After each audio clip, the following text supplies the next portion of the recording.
বিশাখাপত্তনমে high voltage লড়াই, Delhi Capitals বনাম Sunrisers Hyderabad. Visakhapatnam 30 March.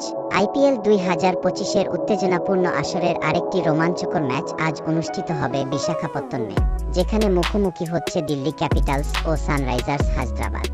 ম্যাচটি শুরু হবে বাংলাদেশ সময় দুপুর 4টায় এবং স্থানীয় সময় 3টা 30 মিনিটে।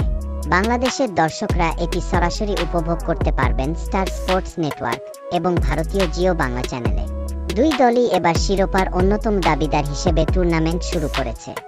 দিল্লি ক্যাপিটালসের নেতৃত্বে রয়েছেন ঋষভ পন্থ, যিনি চোট থেকে ফিরে দারুণ ফর্মে রয়েছেন। অন্যদিকে সানরাইজার্স হায়দ্রাবাদের অধিনায়ক হিসেবে থাকছেন অভিজ্ঞ প্যাট কামিন্স, যিনি বিশ্বকাপ জয়ী দলের নেতৃত্ব দিয়েছেন।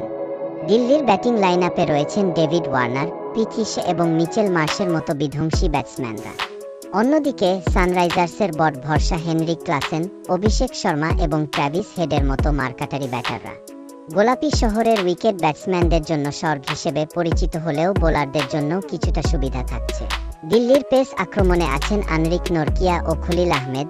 অন্যদিকে হায়দ্রাবাদের দলে আছেন ভুবনেশ্বর কুমার ও মার্কো জানসেনের মতো অভিজ্ঞ পেসাররা।